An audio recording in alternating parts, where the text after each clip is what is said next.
Hi, my name's Olive and this is my mummy, and today we're making meatloaf. Yeah, meatless loaf. So this is a fiddly recipe, isn't it, Olive? I know you love eating that. And she loves eating everything, and that's what we love about her, isn't it? So this meatless loaf, it's a bit fiddly, but once you make it once, you'll know it's easy after that. And it tastes like the real thing, and there's so much you can do with it. So we'll start. I've put 400 to 500 grams of mushrooms in my food processor. I'm going to throw the onions in there too. So one onion, one red onion. Oh, that didn't work out. Missed. 3 cloves of garlic, and then you just process it so it can look like minced meat. Okay, I'm just going to push it down the sides. Okay. Okay. I said hello to Mary, Dada. Olive's taking this time to say hi to her friends. Well, I think that's pretty good.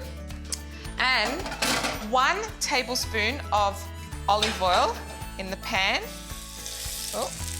So you put the mushrooms in there with the garlic and the red onion.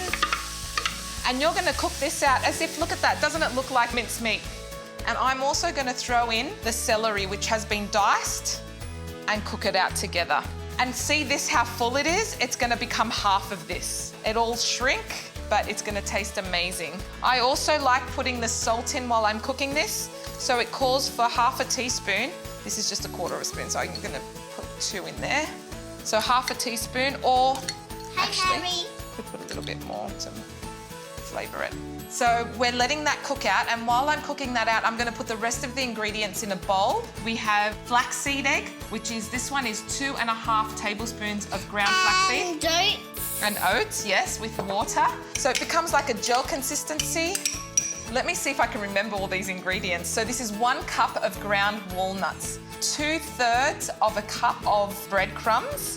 I've got 1 cup of mashed potato. This calls for 2 cups of cooked rice.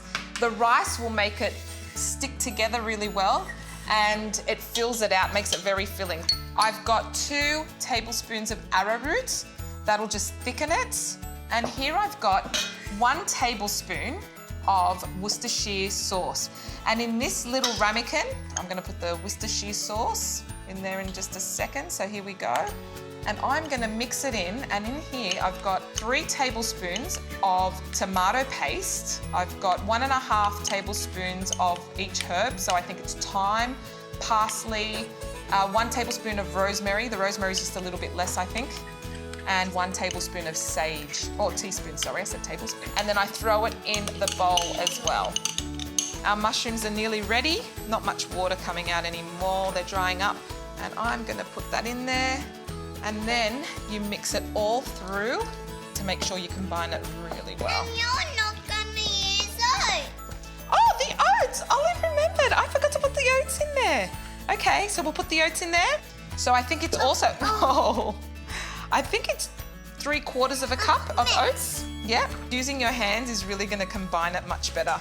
So I'm going to put it in the loaf pan or loaf tin. I've already lined it with some baking paper, just makes it easier, it won't stick to it. Don't forget that you can make patties from this. So the glaze that I use, I've just put a bit of barbecue sauce, a bit of tomato sauce and soy sauce, and I just use 2 tablespoons of that mixture. So this is about to go into the oven, and we are going to be back with the results. So the meatless loaf is ready. It's been cooking at 180, 190 for around an hour, and it's all the tops all caramelized. Another thing you can do with this is you can cut it once you've had it for dinner. You can cut the rest in slithers and put it on sandwiches for the kids for school. I hope you enjoy it. Please let me know what you think of it. Try it. It'll be hard to start with, but once you've done it a couple of times, it'll be fine. Enjoy.